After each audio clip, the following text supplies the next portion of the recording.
Et votre invité aujourd'hui dans la grande interview en direct sur Boursorama, c'est Éric Chanet. Bonjour. Bonjour. Conseiller économique de l'Institut Montaigne. Merci d'être là avec nous. La croissance américaine, on a eu les chiffres en fin de semaine dernière. Elle a un petit peu déçu au quatrième trimestre avec une première estimation. C'était une première estimation à 2,6%. Elle est solide, cette croissance américaine, mais elle ne s'emballe pas. Quelle est votre position là-dessus? Parce que certains disent avec la réforme fiscale de Trump, l'économie va s'accélérer, d'autres disent mais on est déjà au plein emploi, comme Patrick Artus, donc il n'y a pas de raison que ça s'accélère, bien au contraire. On a eu 2,3% de croissance en 2017. Trump nous parle toujours de ces 3% qu'il attend. C'était 4% il y a un an, maintenant il a un peu revu à la baisse ses prévisions. C'est un doux rêve d'avoir 3% de croissance aux États-Unis en 2018, ou est-ce que c'est possible? Et en même temps, on se dit que c'est un peu ce que Wall Street price, enfin anticipe, en volant de record en record, quelque part. Et quand on voit les indicateurs économiques qui sont dans le vert, voilà, quand on met tout ça dans le shaker, qu'est-ce qui leur ressort? Non, je pense que c'est tout à fait possible et que la réforme fiscale de Trump, qui est une réforme structurelle, elle n'est pas faite pour stimuler l'économie, hein, c'est vraiment une réforme structurelle, je vais y revenir, pourrait même rallonger ce cycle américain de plusieurs années. Alors pourquoi il y a débat? Je vous coupe, pardon. Pourquoi il y a débat? Il Pourquoi il n'y a pas un consensus pour dire effectivement c'est une réforme structurelle, la croissance peut aller vers 3% grâce à Trump? Pourquoi tout le monde ne pense pas ça? Parce qu'il y a un vrai débat. Vous avez déjà vu des décisions de politique économique qui n'entraînent pas de débat, mais dans cette réforme, il y a beaucoup de choses.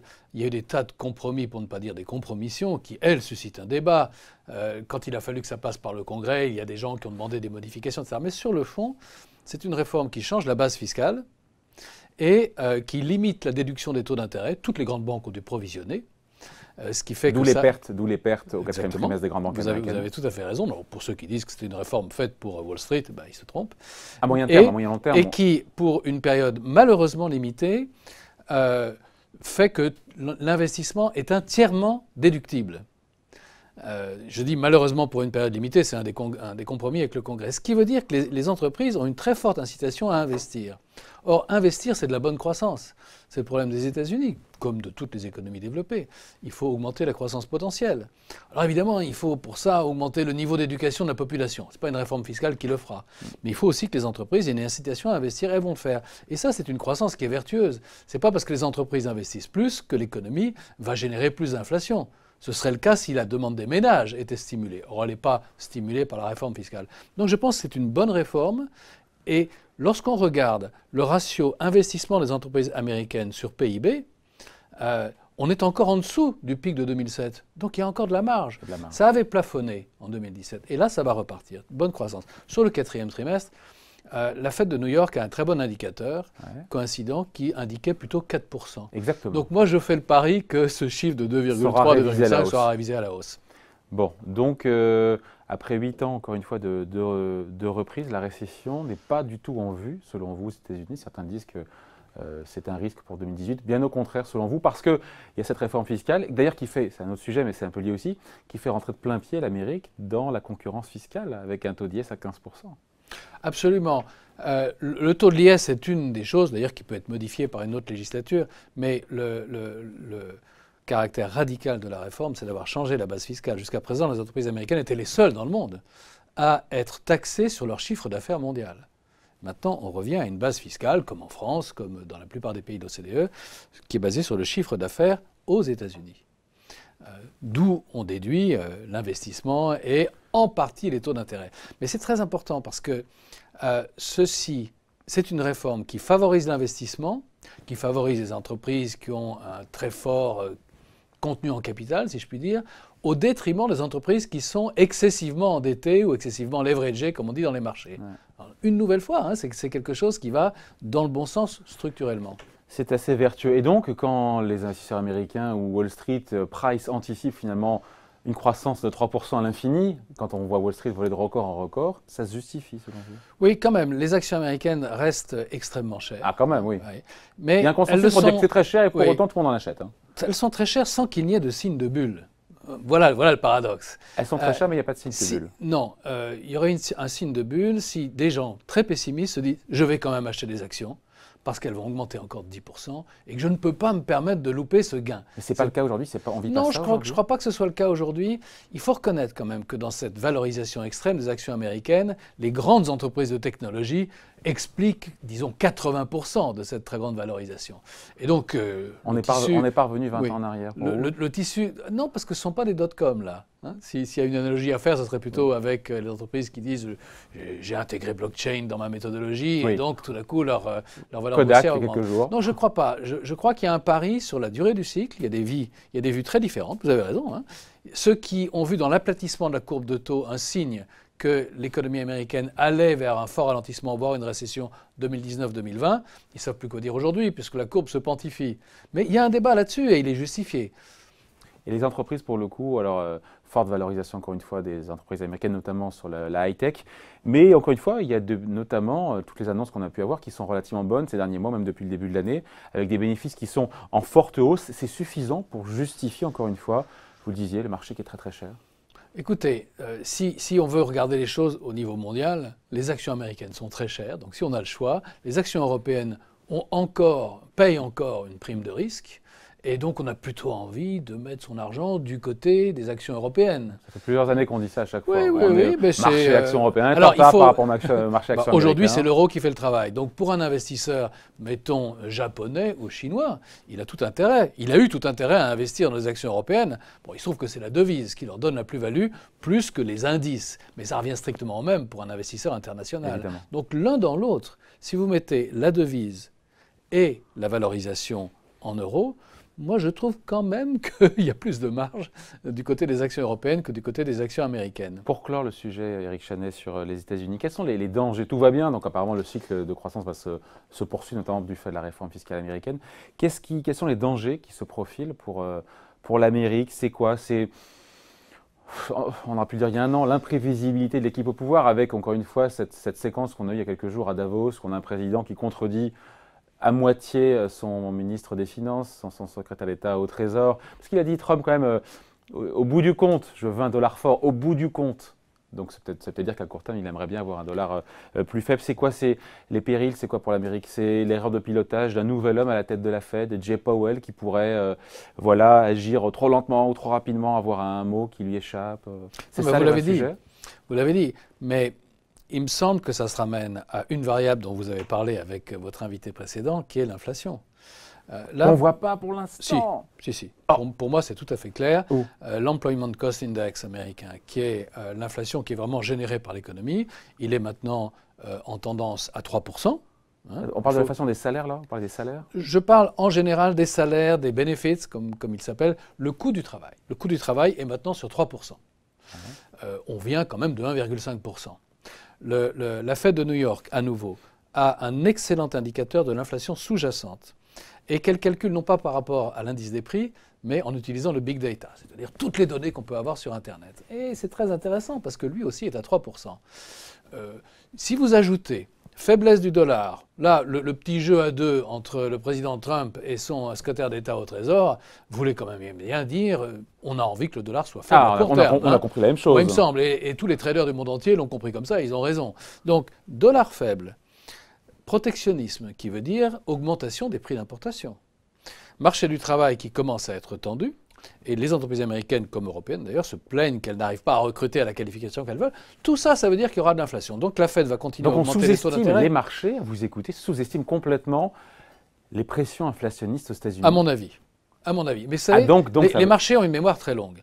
Lorsque l'inflation a commencé à monter dans les années 70, il a fallu, disons, 15 ans pour que les marchés le comprennent. Après, on est rentré dans une période de désinflation puis de déflation. Regardez les taux d'intérêt, ils sont restés élevés pendant très longtemps. Les marchés ont une mémoire très longue. Ils ont une mémoire très longue de la période qui était de désinflation ou d'inflation extrêmement basse. À mon avis, maintenant, l'inflation remonte aux États-Unis et les marchés seront longs à l'intégrer dans cette espèce de nouveau monde. Mais la Fed, elle a ces indicateurs dont vous parlez, le coût du travail qui augmente de 3%, et pour le coup, elle ne s'excite pas, elle ne remonte pas rapidement. Elle ne s'excite pas, mais elle fait exactement ce qu'elle avait dit jusqu'à présent. Jusqu'à présent, non. Elle fait exactement ce qu'elle avait dit. Si vous regardez les prévisions faites par les membres du FOMC, c'est exactement ce qu'ils font. Ils vont monter les taux encore. Ils font toujours un petit peu moins. Non, et depuis 2-3 ans, ils font moins. À chaque fois, ils disent en début d'année. Non, là, depuis le milieu de l'année dernière, ils font exactement ce qu'ils disent. Depuis le milieu, mais je parlais avant. Oui, enfin, on a une économie qui est plus forte. Donc, je trouve que la Fed, maintenant, devient assez prévisible. La grande question, c'est est-ce qu'avec Jay Powell, elle va rester aussi prévisible? Et que si l'inflation accélère plus que prévu, là, il y aura un problème. soit les faucons l'emportent et considèrent qu'on a trop retardé l'action, et dans ce cas-là, on risque de casser la croissance, ou alors la Fed est sous influence Trump. Peut-être qu'on va s'apercevoir que Jay Powell doit quelque chose à Trump. Auquel cas, ce sont les marchés avec retard qui puniront par une hausse des taux d'intérêt à long terme. Donc moi, les dangers, je les vois dans la façon dont les autorités monétaires vont réagir à l'accélération de l'inflation. Personne ne prévoit de hyperinflation. Et donc pourquoi elles ne réagissent pas plus alors qu'elles ont ces mêmes données économiques, à savoir mais elles le font. 3% de hausse encore une fois, du coût du travail aux États-Unis. C'est la seule banque centrale dans le monde qui augmente les taux d'intérêt. Oui, mais non, je ne pense pas. Il n'y a pas matière à accélérer. Non, je ne pense pas. Le débat va être véritablement en 2019. Donc, on a 3 hausses de taux à faire cette année. Ouais. Qu'est-ce qu'ils vont faire en 2019? Là, le FOMC est complètement partagé en 2 camps extrêmes.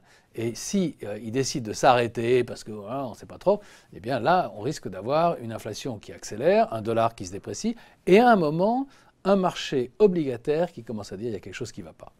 Mais on n'est pas encore là. Pour l'instant, il y a toujours Eric Chanet, il flotte ce parfum d'euphorie. Je ne sais pas si vous étiez à Davos, mais la croissance mondiale, voilà, elle est bien répartie, elle est synchronisée, elle est solide. C'est vrai que rarement les nuages ont été aussi peu nombreux. Et il y a cette phrase du patron de Carlyle qui dit cofondateur, c'est quand tout le monde est content et que tout va bien que cela tourne mal.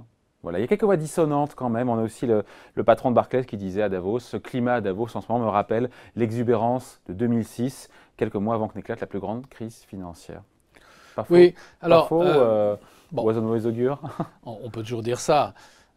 Et du coup avoir un certain succès d'audience. Mais après, il faut essayer de localiser quels sont les risques. Beaucoup pensent que le risque vient dans l'accumulation de dettes. Et là, il faut regarder les chiffres. Et on a les chiffres. On voit que la dette des entreprises américaines est extrêmement faible. 75% du PIB. On parle au niveau monde ou au niveau... Non. Je vais détailler région par région. Aux États-Unis, franchement, passé, il n'y a rien à voir. 75% du PIB. En France, c'est 130% du PIB, l'endettement des entreprises non financières. On voit qu'en Europe, en général, au Royaume-Uni, c'est faible, en Allemagne, c'est très faible. En Espagne, ça a complètement chuté. Il n'y a qu'un pays où la dette a beaucoup augmenté, c'est la France. Donc peut-être que la dette des entreprises et des ménages. Si vous ajoutez les ménages, vous arrivez à 160% du PIB. Il n'y a que la France qui est dans la, si je puis dire, dans le petit groupe avec la Chine et la Corée où la dette devient... Et en réalité, cette augmentation de la dette mondiale qui est inquiétante, elle est concentrée en Chine. Donc si on doit se poser une question, c'est que se passe-t-il si on a ce fameux moment de Minsky que le gouverneur de la Banque centrale de Chine dénonçait il y a quelques mois en disant attention. C'est quoi ce moment Minsky? Eh bien, c'est le moment où tout le monde s'aperçoit qu'il y a tellement de dettes dans le système que tout le monde vend et qu'il y a un krach financier qui se produit. Alors, 2 choses. D'abord, c'est un peu pour moi un mystère, la dette des entreprises chinoises au cours des 3-4 derniers trimestres s'est stabilisée. En pourcentage du PIB, elle continue à croître, bien entendu. Alors, ça fait maintenant 3 ans que le gouvernement nous dit c'est terrible, il faut absolument arriver à stabiliser la dette. Elle se stabilise. Ah ben voilà. Est-ce qu'il faut le prendre pour argent comptant ou pas? Je ne sais pas. Je pose la question. Mais c'est un premier mystère quand même, parce que stabiliser la dette tout en relançant l'économie comme les Chinois l'ont fait début 2016, ça me paraît être un peu de la magie. Donc là, on a quelque chose à comprendre. Le deuxième élément, c'est que la Chine a fermé ses frontières pour les mouvements de capitaux. Et donc, s'il y avait un moment de Minsky en Chine, ce dont les Chinois sont conscients, donc on espère qu'ils vont l'empêcher, mais enfin bon, l'économie est devenue très complexe en Chine et ce n'est plus une économie où le parti peut décider ce qui se passera dans les marchés financiers. Si ça se passait, quelles seraient les conséquences pour l'économie mondiale? La transmission financière, il y en a très peu, précisément parce qu'il n'y a pas véritablement de mouvements capitaux à travers les frontières chinoises. Mais en revanche, ça serait un choc de confiance. Parce que la Chine reste le moteur de l'économie mondiale. Bon, les États-Unis vont en faire un peu partie, mais c'est la Chine. Donc si tout d'un coup, on a de très gros doutes sur la Chine, eh bien la confiance... Tous les ans, voilà, le problème, c'est que vous avez complètement raison, c'est l'histoire du loup. Tous les ans, on dit, enfin, vous savez, la Chine, c'est terrible, ça risque de s'écrouler comme un château de cartes. Jusqu'à présent, les dirigeants chinois, il faut reconnaître, se sont très bien débrouillés. Ouais. Mais ils pilotent entre Caraïbes et Silla. Ils veulent réduire l'endettement sans réduire la croissance. Ouais. Compliqué ça. Et ça, c'est compliqué. C'est un chemin de crête. C'est un chemin de crête. Donc moi, je crois qu'il faut vraiment regarder ce qui se passe en Chine pour avoir une idée des dangers de craquement.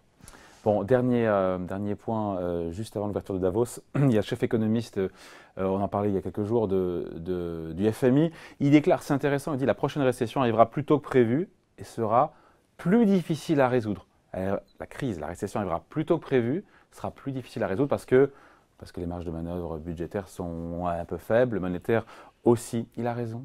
Je pense que là, il était plutôt dans son rôle, je donne des conseils, je vous signale qu'on n'a pas totalement nettoyé les écuries d'Augias et mes petits camarades de la Fed continuent à augmenter les taux d'intérêt de manière quand même pas excessive, mais faites-le parce que vous aurez besoin de marge de manœuvre. Et il n'a pas tort de dire que ça sera difficile, par exemple, pour la BCE de baisser ses taux d'intérêt qui seront négatifs. Ouais. En revanche, sur les marges de manœuvre budgétaires... Mais ça arrivera aussi plus rapidement que prévu. Alors il y a la deuxième partie de la phrase, et la première, c'est aussi... Je lui laisse sa responsabilité là-dessus. Ce n'est pas mon avis, mais enfin bon, écoutez, là-dessus, on peut avoir des divergences. On peut en débattre à l'infini. Peut-être qu'il avait la Chine en tête, hein, c'est tout à fait possible. Bon, il y a cet argument quand même, la reprise a commencé en 2009, on est en 2018, 9 ans de cycle mondial, c'est trop long. Oui, mais ce cycle est tellement différent de tous les autres, puisqu'il a suivi une crise financière mondiale qu'on n'avait pas connue depuis 1930, que bon, l'argument n'est pas d'une force assommante. On termine par les marchés, juste pour votre grille de lecture, vous qui avez ce recul sur les marchés. Les bourses mondiales, encore une fois, elles sont au top. Vous avez le sentiment que tout ça est en apesanteur, encore une fois, et voilà. Et l'idée, c'est que tout ça peut dérailler si les taux d'intérêt remontent, si l'inflation, mais globalement, vous ne trouvez pas qu'il y a une espèce d'apesanteur des marchés qui sont quand même un peu déconnectés quand on regarde, encore une fois, les statistiques en dur de l'économie réelle et la croissance des marchés, on voit quand même que ces courbes divergent de plus en plus, quoi. C'est pas quand même quelque chose qui doit nous effrayer un peu quand même? Non, je suis pas effrayé. Par contre, je me pose la question de l'allocation. C'est pour ça que je vous ai dit que je trouve quand même que les actions européennes sont plus attrayantes que les actions américaines au niveau de valorisation. La divergence entre les statistiques, encore une fois, en réel, croissance du PIB et évolution des marchés, le fait que ça diverge comme ça, pour vous, c'est pas un sujet? Mais est-ce qu'il y a véritablement une divergence? Les marchés... Une déconnexion, diront certains. Les marchés anticipent des profits futurs. Donc, les marchés ne reflètent pas les statistiques passées. Elles reflètent ce qu'on anticipe sur le futur. Ils sont très optimistes. Et on revient au débat. Est-ce que ce cycle est tellement mûr qu'il va éclater comme une grenade trop mûre, ou est-ce qu'il a encore devant lui plusieurs années? Moi, je pense qu'on est plutôt dans le deuxième cas, si les Chinois ne font pas de bêtises. Donc, dans ce cas-là, je ne suis pas particulièrement effrayé. Je me pose la question de savoir dans quel marché il faut être. Le mouvement qui est vraiment peut-être le plus important, mais on peut beaucoup se tromper là-dessus, c'est que les taux d'intérêt à long terme américains commencent à monter. Ils ont de bonnes raisons de monter. C'est normal. C'est une forme de normalisation, il y a de la croissance, on l'attendait, il y a un peu plus d'inflation. Je peux vous dire, on l'attendait depuis très longtemps. Parce que la prime de terme sur les obligations américaines était négative, ce qui est complètement absurde, ce qui était expliqué par deux choses, la politique quantitative de la Fed, et le fait que beaucoup de gens dans le monde veulent être investis dans des actifs parfaitement sûrs et parfaitement liquides au cas où les choses tournent mal entre la Corée et les États-Unis, entre la Chine et les États-Unis, tout ce que vous voulez. Le fait qu'ils montent est une très bonne chose. Et moi, je dirais que si les taux américains cessaient de monter, ça serait un signe très inquiétant, parce que ça voudrait dire que l'aversion pour le risque revient. Et elle reviendrait probablement pour de bonnes raisons, peut-être géopolitiques d'ailleurs. Donc il faut que ça monte, mais pas trop vite quand même. Moi, je crois qu'il faut bien surveiller cette courbe de taux américaine. Elle va dans le bon sens. Mais si elle venait à nouveau à s'aplatir, regardons bien ce qui se passe dans le monde, il y aurait peut-être des choses inquiétantes. Pour l'instant, on n'en est pas encore là. On n'en est pas là. Puisque le cycle américain, pour vous, va continuer avec la réforme fiscale de Trump. On peut avoir 3% de croissance en 2018, Absolument. Enfin cette année? Absolument. Je pense que c'est tout à fait possible d'avoir 3% de croissance et d'avoir une croissance européenne de l'ordre de 2,5%. Ce qui serait d'ailleurs, qui correspondrait à peu près à l'écart de croissance des populations actives. Croissance potentielle, c'est ça comme on dit, hein? Oui. Merci à vous. Éric Chenet, fut un plaisir, conseiller économique de l'Institut Montaigne. Merci pour ces explications. À bientôt. Au revoir. Merci.